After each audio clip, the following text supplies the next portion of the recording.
Good evening student. ये आज का बहुत स्पेशल लेक्चर है और लेक्चर तो नहीं कहिए, आप ये कह सकते हैं कि एक ऐसा वीडियो है मेरा जो 10th का एग्ज़ाम दे चुके हैं स्टूडेंट बिहार बोर्ड से, और जो सीबीएसई बोर्ड से अभी एग्ज़ाम दे रहे हैं, उनका एग्ज़ाम चल रहा है, उनको गाइड कर सकता है, कहीं ना कहीं उनको हेल्प कर सकता है और हो सकता है उनको सपोर्ट कर पेपर सिलेक्शन। ठीक है, आज का जो मेरा टॉपिक है वो है पेपर सिलेक्शन। ठीक है, पेपर सिलेक्शन आफ्टर 10। मतलब ये मेरे दिमाग में अचानक से आइडिया आया। पिछले 10 साल से हम टीचिंग लाइन से जुड़े हुए हैं। 10 साल से हम भागलपुर में रिजोल्यूशन बायोलॉजी क्लासेस को चला रहे हैं। यहाँ पर हम क्या देखें, जो मेरा टीचिंग एक्सपीरियंस कहता है, एक अच्छा एक्सपीरियंस है, वो टीचिंग एक्सपीरियंस है और काफ़ी टाइम हम काम भी किए हैं अलग अलग संस्थाओं के साथ, और एक अच्छा एक्सपीरियंस रहा। बहुत सारे बच्चों को पढ़ा चुके हैं। 10th के बाद बच्चे जो पेपर चुनते हैं ना, हम ये देखते हैं कि 50% बच्चे पेपर सही सेलेक्ट नहीं कर पाते। ठीक है, 50% बच्चे पेपर सही सेलेक्ट नहीं कर पाते। बिल्कुल सही सुन रहे हैं आप, 50% बच्चे पेपर सही सेलेक्ट नहीं कर पाते हैं। मतलब 10th के बाद जब वो क्लासरूम में बैठते हैं, 11th और 12th के क्लासरूम में बैठते हैं, उनके सामने एक ऐसा फील्ड आ जाता है, एक ऐसा ओपन फील्ड आ जाता है जिसमें जितने भी टर्म्स, टर्मिनोलॉजीज, चैप्टर्स, जितनी भी चीजें आती हैं, वो इतना टफ हो जाता है, इतना टफ हो जाता है कि बच्चे उसको समझ नहीं पाते हैं। ठीक है, अब ये आप बोलेंगे कि सर टफ कैसे हो जाता है, टफ किस तरीके से टफ होता है, जब पढ़ाई होती है अच्छी तो फिर टफ कैसे होता है। ठीक है, तो मैं बताना चाहूँगा कि कहीं ना कहीं पर एक बात आप लोग ध्यान रखिएगा कि बेस जो होता है ना, वो मैटर करता है। ठीक है, बेस जो होता है, स्टूडेंट का जो बेस रहा, 10th में जो उसका बेस रहा, वो मैटर करता है। अभी का जो 10th का लेवल है, जिस लेवल को मैंने चेक किया है, मैक्सिमम बच्चे फोकस करते हैं क्वेश्चन आंसर पर। ठीक है, उनका फोकस रहता है क्वेश्चन आंसर कराने का। ठीक है, कि हम कैसे क्वेश्चन आंसर करें, कॉन्सेप्ट से वो दूर है। फाउंडेशन का जो क्लास होता है उनसे वो परे। फाउंडेशन क्लासेस प्रोवाइड नहीं किए जाते हैं मैक्सिमम 10th के स्कूल में।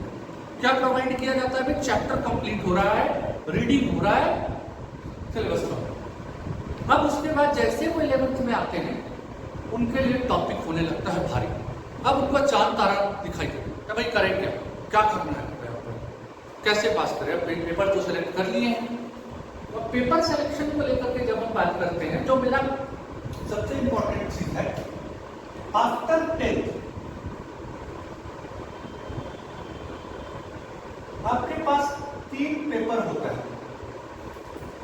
एक साइंस,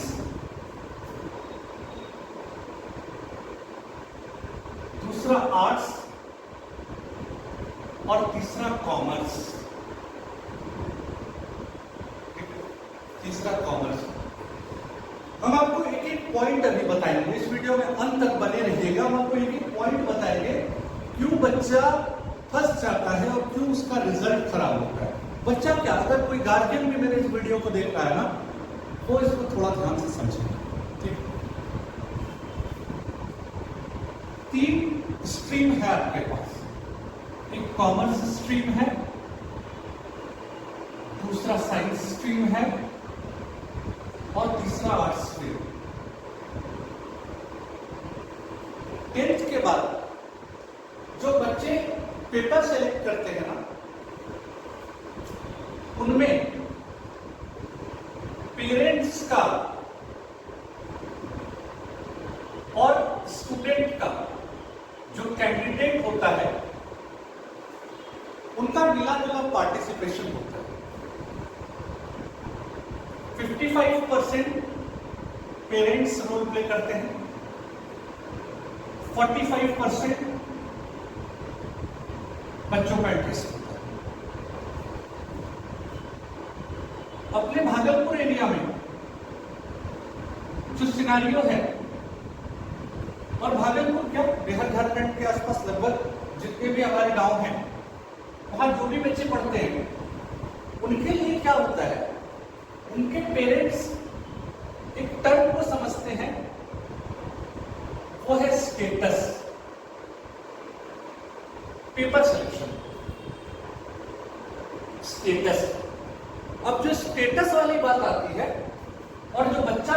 लगता है ना, वो है स्टेटस। दोनों जगह देखिए। इस स्टेटस को बनाए रखने के लिए कभी कभी वीक स्टूडेंट भी साइंस सेलेक्ट कर लेता है, ठीक है। अब साइंस में बचा 2 स्ट्रीम, ठीक है। यहां पर आ गया आपका बायोलॉजी और यहां पर आ गया आपका मैथ्स, ठीक। ये स्टेटस वाली बात जो है ना, ये स्टेटस साइंस दिलाने का बाद ये पेरेंट कंसिडर कर लेते हैं। अरे क्या करेगा आर्ट्स लेकर के, क्या करेगा आर्ट्स लेकर के, साइंस लेगा तो आगे उसका स्कोप है, उसका स्ट्रीम है, ठीक है, आगे उसका जो है आगे उससे बढ़ सकता है, बहुत बड़ा ऑप्शन है, ठीक है। हम आपको यहाँ समझाना चाहते हैं ऐसा नहीं है, हम बायोलॉजी के मेंटर हैं, हम बायो को प्रमोट कर रहे हैं, ऐसी कोई बात नहीं होगी। आप देखिएगा, हम आपको एकदम ओपन बात बताए ना, साइंस के लिए जो है ना ये थोड़ा सा मैटर है, ठीक है। जो मेरा इवैल्यूएशन कहता है 50% पेरेंट जो है ना स्टेटस समझ लेते हैं, साइंस लेके पढ़ेगा अच्छा लगेगा, क्या आर्ट्स लेके पढ़ेगा, ठीक है। उनको नहीं पता है, unaware of subject and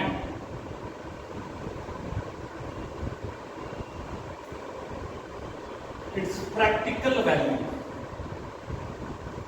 practical value और सब्जेक्ट से वो अनअवेयर है, मगर उनको ये पता है कि साइंस लेगा तो अच्छा होगा, ठीक है।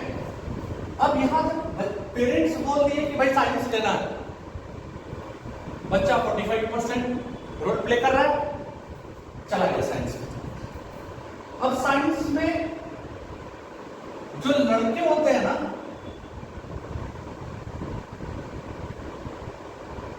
उनका रुझान देखते ही घर जाता होता है, ठीक है। फिर मेरा असेसमेंट कर, ठीक। और जो लड़कियां होती हैं, जो पेरेंट्स की मर्जी से साइंस चुनती हैं, वो बायो की तरफ आ जाती है, ठीक है। यहां पर भी एक रेशियो है, ठीक है। ऐसा नहीं सभी लड़कियां, बट 40% ऐसा देखने को मिलता है। बॉयज में 50% कह सकते हैं, बाकी 50% पढ़ने वाले लड़के होते हैं जिनको मैथ अच्छा लगता है, उनका बेस स्ट्रांग है और वो मैथ्स को पसंद करते हैं, उनको पहले से वो डिटरमाइंड है कि हमको IIT करना है।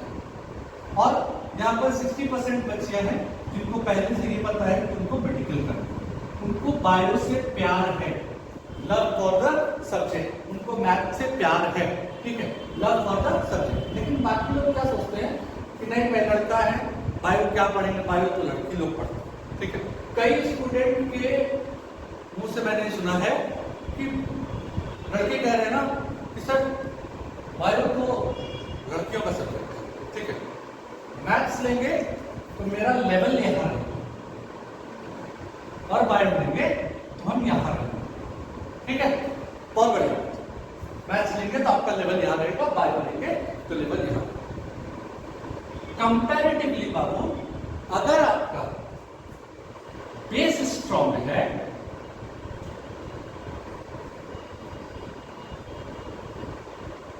तो मैथ्स आपके लिए सही, ठीक है, मैथ्स आपके लिए सही। आप अगर बेस स्ट्रॉन्ग रखते हैं, ये नहीं कि आपको अगर कोई मार्क्स आ गया स्कूल में, अभी तो जैसा कि रिजल्ट है या स्कूल में हम लोग देख रहे हैं कि अबाउट 40% मार्क्स शायद स्कूल ही दे देता है, ठीक है। जैसा कि हमको पता है, लास्ट ईयर तो सुन रहे थे कि ऐसे 40% से अधिक स्कूल दे देता है।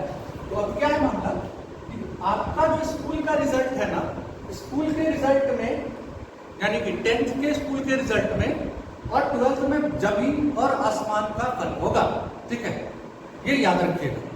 क्योंकि जब आप बायो की तरफ आएंगे, जो भी बच्चे बायो चुनते हैं ना, उनको ये ध्यान रखना होगा कि यहाँ आपको एक मैथ्स का छोटा भाई मिलेगा, फिजिक्स, ठीक है, उसके बाद केमिस्ट्री और फिर एक इजी पेपर आपको मिलेगा बायो। एक इजी पेपर आपको बायो में मिलेगा। इजी इन द सेंस क्या, थ्योरेटिकल एस्पेक्ट है, कुछ चैप्टर ऐसे हैं जो प्रैक्टिकल अप्रोच रखता है, थोड़ा कैलकुलेटिव भी है बायो में, बट कंपैरेटिवली इस दोनों पेपर से थोड़ा सा, ठीक है। मगर जब आप मैथ्स मैथ्स लेते हैं ना, तो आपके पास मैथ्स अपने आप में कैलकुलेटिव पेपर है, आपको मेहनत करना पड़ेगा थ्रू आउट, आपके पास दिमाग होना चाहिए, ठीक है। आप मेहनत करने वाले बच्चे होने चाहिए, डेली आपको 2 से 3 घंटा मैथ्स बनाने के लिए आपके पास समय होना चाहिए। अगर आप मेहनत कर सकते हैं ना, तो आप मैथ्स करते हैं, ठीक है। क्योंकि मैथ्स में तो आपको मैथ्स पढ़ना ही है, साथ में आपको फिजिक्स, जो कि हम अभी जस्ट बताए कि ये मैथ्स का छोटा भाई है, क्या है, मैथ्स का छोटा भाई है, और केमिस्ट्री। तो मैथ्स जो बच्चे ले लेते हैं जस्ट फॉर स्टेटस, उनको ये ध्यान रखना होगा बाबू, स्टेटस बचाने के लिए या स्टेटस दिखाने के लिए कि हम मैथ्स, फिजिक्स, केमिस्ट्री, तो दोनों तीनों पेपर भारी हो जाएगा। एक भी थ्योरेटिकल पेपर नहीं है, सब में प्रैक्टिकल अप्रोच है, कैलकुलेटिव अप्रोच है, फंस जाओगे वहां पर। बायो में 2 पेपर है, calculative, physics, chemistry, but math है यहाँ। अगर आपको लगता है जो बच्चे बायो इसलिए लेते हैं कि मेरा मैथ्स कमजोर है, यहाँ ध्यान देंगे, ये पेपर आपको थोड़ा सा कहीं ना कहीं पर मैथ्स ढूंढेगा, ठीक है। तो सबसे पहले इस चीज को हटा देना, ये जो चीज पकड़ रहे हैं ना, ये हटा देना। अगर आपका साइंस कमजोर है, 10th से आपने देखा है कि अगर आपका साइंस कमजोर है, तो ना ही बच्चे अपना स्टेटस देखें, ना ही पेरेंट्स अपना स्टेटस देखें, आप उनको अदर स्ट्रीम्स पर भेज सकते हैं, ठीक है, यहां भी भेज सकते हैं। अब यहां पर भी एक बात है, जहां तक मेरा नॉलेज है इस पेपर को लेकर के, इसमें अकाउंट्स एक पेपर है जो कैलकुलेटिव है, और वो कहीं ना कहीं मैथ्स इंक्लूड करता है। तो यहां पर फिर आपको वही परेशानी आएगी, जो बच्चे मैथ से डर रहे हैं उनके लिए, जो मैथ से नहीं डरते हैं उनके लिए कोई दिक्कत नहीं है, बार बार समझा रहे हैं, कैलकुलेटिव मैथ्स पेपर आ रहा है, ठीक है। बाकी आपका रुझान होना चाहिए मार्केट की तरफ, आपका रुझान होना चाहिए इकोनॉमी की तरफ, ठीक है, ऐसा कुछ होना चाहिए। आपका रुझान इकोनॉमी की तरफ होना चाहिए, आपका रुझान मार्केट की तरफ होना चाहिए, आपका रुझान बिजनेस स्टडीज की तरफ होना चाहिए, ठीक है। अगर आपका रुझान इस तरफ है, आप शुरू से इस परिवेश में पले हैं, आपको ये चीजें अच्छी लगती है, गो फॉर इट। इस पर आपके पास एक बहुत अच्छा सीट है बैठने के लिए, सीए का, चार्टर्ड अकाउंटेंट का, बहुत स्टैंडर्ड पोस्ट है, बहुत स्टैंडर्ड पोजीशन है, आप आराम से अच्छा से पढ़ाई करते हैं तो आप इस पर जा सकते हैं, ठीक है। अब अगर आर्ट्स स्ट्रीम चुनना है, या तो इस स्ट्रीम को वो बच्चे चुनते हैं जो आमतौर पर देखा गया है, जिनका एकेडमिक थोड़ा वीक होता है, एकेडमिक वीक है, या फिर वो बच्चे चुनते हैं जो सिर्फ स्टडी से थोड़ा पीछे हटना चाहते हैं, मेहनत से पीछे भागना चाहते हैं, एफर्ट नहीं लगाना चाहते, जो एफर्ट कम लगाना चाहते हैं वो चुनते हैं। जिनका प्रैक्टिकल अप्रोच नहीं होता है, जिनको थ्योरी अच्छी लगती है, वो चुनते हैं, वो इस चीज को चुनते हैं, ठीक है। कि मतलब प्रैक्टिकल अप्रोच से बच जाएंगे, थ्योरी चुन लेंगे, ये सिर्फ थ्योरी याद करता है। डेस्पाइट इसमें कुछ बच्चे ऐसे भी होते हैं जिनका एम बड़ा होता है, यूपीएससी बीपीएससी वाले बच्चे, ठीक। तो ये काफी दूर का सफर है, काफी दूर का सफर है, ग्रेजुएशन वगैरह करने के बाद का सफर है। तो आर्ट्स स्ट्रीम जो हम लोग देखते हैं ना, जो देखते हैं, मतलब उतना हवाई बात हम नहीं करेंगे कि यूपीएससी और बीपीएससी वाली बात हम नहीं करेंगे, आप समझाएंगे। आर्ट्स हम उन बच्चों को लेते देखे हैं, वो बच्चे ही उस आर्ट्स को चुनते हैं जिनको साइंस से डर लगता है, जिनको मैथ से डर लगता है, जिनको कैलकुलेशन नहीं करना है, जिनको दिमाग नहीं लगाना है, जिनको इजीली पास करना है, ठीक है। अब क्या है, इजीली पास करने के लिए आप इसको चुन सकते हैं, थ्योरेटिकल अप्रोच है, याद करना पड़ेगा सब चीज, ठीक है। अब यहाँ पर भी समय तो देना पड़ेगा। जो आप डेली घर पर आते हैं 10th के बाद, तो आप घर पर आते थे तो आप ऐसे ही पढ़ लेते थे, एग्जाम से पहले तो पास कर जाते थे। इसमें से अगर आप कोई स्ट्रीम चुनते हैं तो आपको पर डे 4 to 6 आवर्स पढ़ना पड़ेगा।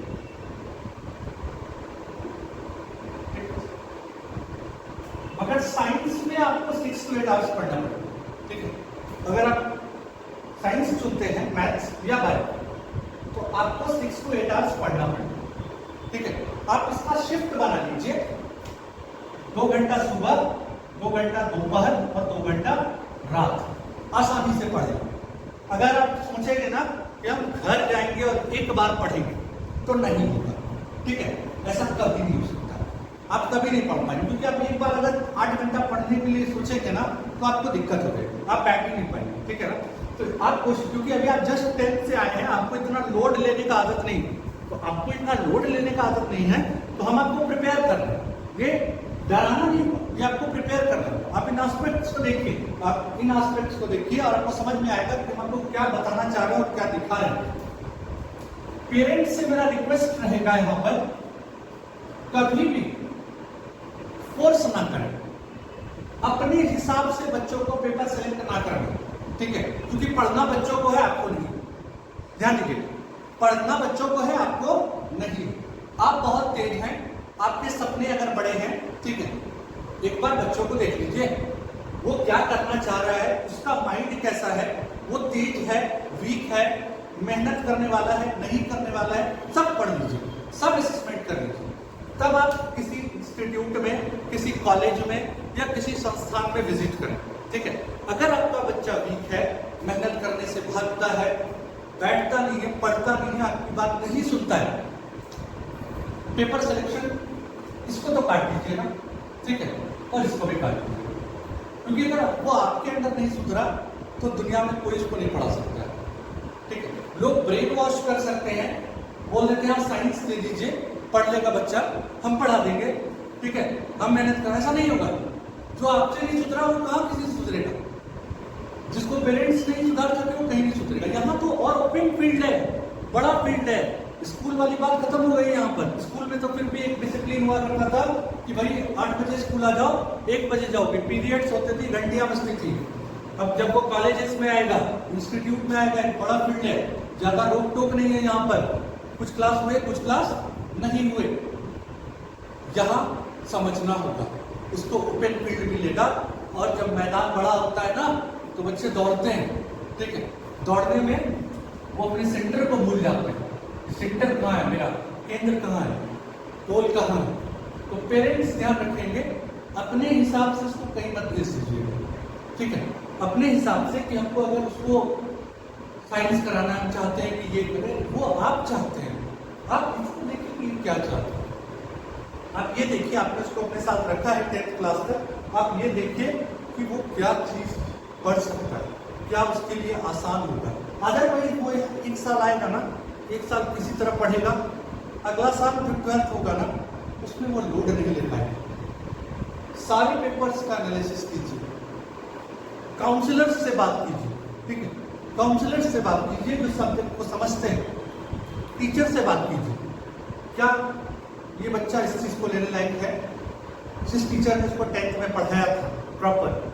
ये नहीं कि वो मिसगाइड कर दिए ऐसे, नहीं भाई वहां चले जाइए, ये कर नहीं, आप इस तरफ ले, क्योंकि अभी एडमिशन का टाइम शुरू हुआ है। आपको मिसगाइड करने वाले, आपको ब्रेन वॉश करने वाले लोगों से बचना है और अपने बच्चों का असेसमेंट खुद करना है। ये असेसमेंट है, ये आप खुद करें, ठीक है। आप टीचर से बात कीजिए, टीचर की बात को समझिए, क्या करें, एकेडमिक देखिए, बच्चों की एक्टिविटी को नोटिस कीजिए, ये एक्टिविटी क्या है। प्लस आप अपने बच्चे को जहां दे रहे हैं उस संस्थान के माहौल को चेक कीजिए, पता कीजिए, माहौल को चेक कीजिए कि क्या माहौल है वहां पर। भाई हम 1000 बच्चों के बैच में पढ़ाते हैं, 500 बच्चों के बैच में दे दिए। अब वो जब 500 बच्चा पीछे बैठा हुआ है, उस पीछे बैठने वाले बच्चे को कौन देखेगा? और आपका बच्चा अगर पीछे बैठना पसंद कर लिया तो उसको कोई नहीं देखेगा। ठीक है, इन 500 बच्चों की जब टेस्ट होगी ना, तो 500 कॉपीज चेक करते करते भी ना टीचर परेशान हो जाते हैं। डेस्पाइट क्या होता है, टेस्ट रिड्यूस हो जाता है। तो सिलेक्शन ऐसा होना चाहिए जहां पर भीड़ कम हो, इंडिविजुअल अटेम्प्ट लिया जाए बच्चों के ऊपर, उनको समझाया जाए, और थ्रू आउट इस 2 साल में आप कांटेक्ट में रहें। 2 साल आपका कांटेक्ट टूटना नहीं चाहिए।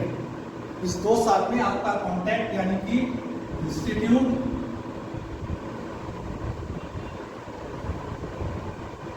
स्टूडेंट,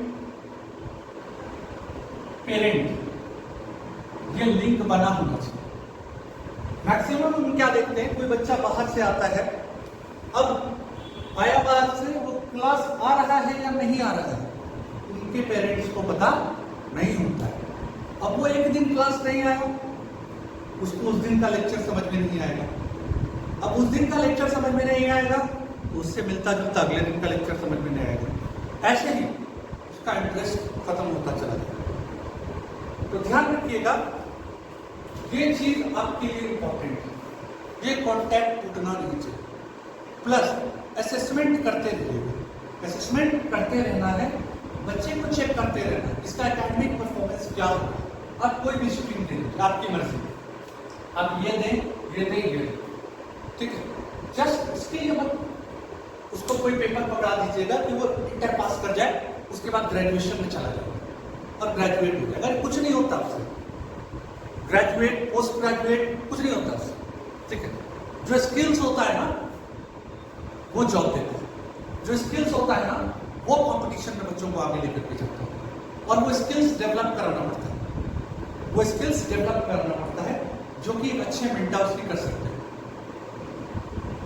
बच्चों को अगर आप थोड़ा खेल कूद करके पढ़ाएंगे, ठीक है, ये सही है, ये सही है, मगर उतना सही नहीं है। क्योंकि क्या है ना कहीं थोड़ा स्ट्रिक्ट माहौल का भी होना जरूरी है। कहीं ना कहीं थोड़ा स्ट्रिक्ट माहौल का भी होना जरूरी है। क्योंकि अगर आप स्ट्रिक्ट नहीं होते हैं, बच्चे आपसे डरते नहीं है ना, तो पढ़ेंगे नहीं, ठीक है। डर तो होना जरूरी है, चाहे घर पे पेरेंट्स का हो और इंस्टीट्यूट में शिक्षक का हो। मैक्सिमम देखा जाता है ना कि अगर कोई डांट रहा है, कोई टीचर डांट रहा है, थोड़ा स्ट्रिक्ट है, बच्चे अरे बाप नहीं जाएंगे वहाँ, बहुत टेंशन वाला बात है, हमारे साथ जो है ना डोर से रहते हैं, ठीक है। कई बार ऐसा देखा गया कि बच्चे देख के डर जाते हैं। डर होना जरूरी है, डर चाहिए, डर अपने को चाहिए। अगर आपको रिजल्ट चाहिए तो डर चाहिए, अगर रिजल्ट मांग रहा है तो डर मांग रहा है। तो इसीलिए बच्चों और उनके गार्जियंस दोनों से मेरा रिक्वेस्ट रहेगा कि आप बच्चों को ऐसी जगह भेजिए, आप बच्चों को वो पेपर दीजिए जो पेपर उनके पसंद का हो, ऐसी जगह भेजिए और उन लोगों से बात कीजिए जो आपके बच्चे को सही तरीके से समझ सकें, उनको बता सकें, उसको आगे बढ़ा सकें। फैक्ट्री नहीं बनाना है हम लोगों को साइंस पास का, फैक्ट्री नहीं बनाना है साइंस पास का, फैक्ट्री बनाना है स्किल्ड बच्चों को। अगर स्किल्ड बच्चे निकालने हैं ना, तो थोड़ा ना थोड़ा तो सोचना पड़ेगा। डायरेक्ट ये नहीं कि कहीं भी उठा करके बच्चों को प्लेस कर दिए, भाई बड़ा जगह है, स्टैंडर्ड दिखाई दे रहा है, परेशान हो गए। थोड़ा पता कीजिए, थोड़ा देखिए, एकेडमिक्स चेक कीजिए, माहौल चेक कीजिए, सब चीज चेक करेंगे ना तो आपको पता चलेगा कि कहाँ जाना है। भीड़ पर, मैंने आपको भीड़ के बारे में बताया ना, 500 बच्चे का भीड़, 1000 बच्चे का भीड़, बैठे हुए हैं पीछे, कोई देखने वाला, कोई देखो क्या कर रहे हैं, नहीं कर रहे हैं, वर्क कर रहे हैं, नहीं कर रहे हैं। सारे बच्चे 500 बच्चे में से कहीं आप देख रहे हैं, कोई बहुत बड़े संस्थान है, नाम नहीं लेंगे, क्या 500 1000 बच्चे क्लास में बैठते हैं, सभी के सभी सिलेक्टेड हो जाते हैं क्या? नहीं। कारण यही एक कारण, ठीक है, यही एक कारण। आप इस चीज को ध्यान दीजिएगा, जब तक बच्चों को इंडिविजुअली टच नहीं किया जाता है, इंडिविजुअली उनको समझाया नहीं जाता है, बच्चा टीचर के नजर पर नहीं रहता है हर समय, तब तक बच्चा सक्सेस नहीं करेगा, चाहे स्ट्रीम कोई भी चुने। टीचर की नजर पर उसको रहना और टीचर ही उसको सुधार सकता है। अगर आपने किसी टीचर पर भरोसा करके दे दिया तो वो दे दिया, अब वो टीचर देखेंगे क्या, आप बस उनसे कनेक्ट रहिएगा, आप छोड़िएगा नहीं, ये कनेक्शन नहीं टूटना चाहिए, ये कनेक्शन लगा रहना चाहिए। ठीक है, तो ये बहुत इंपॉर्टेंट वीडियो है बच्चों। पेपर सेलेक्ट करने से पहले ध्यान जरूर रखिएगा। आप बच्चे भी ध्यान रखेंगे ना, मेरा क्या है, हम किस तरीके के स्टूडेंट हैं, कैसे स्टूडेंट हैं, क्या पढ़ सकते हैं, हमको क्या अच्छा लगता है, क्या हम कर पाएंगे, क्या नहीं कर पाएंगे, इसी हिसाब से पेपर देंगे। क्योंकि लाइफ आपका है, क्योंकि अब आप स्टेज में आ गए हैं, इस 2 साल के बाद आपको जॉब चाहिए होगा। ठीक है, इस 2 साल के बाद आपको जॉब चाहिए होगा, और वो जो जॉब है ना वो ऐसे नहीं मिलता है। तो कहीं ना कहीं पर आपको थोड़ा कॉन्सेंट्रेट करना होगा, बात को समझना होगा, बचपना नहीं दिखाना होगा, अरे यार ये वो ऐसे वैसे शो ऑफ कर रहे हैं, नहीं, इससे कुछ नहीं होगा। 2 साल बाद आप ऑटोमेटिक शांत हो जाएंगे, ऑटोमेटिक आप शांत हो जाएंगे, तब आपको अफसोस हो। हम यही चाह रहे हैं कि आपको अफसोस नहीं, कभी नहीं।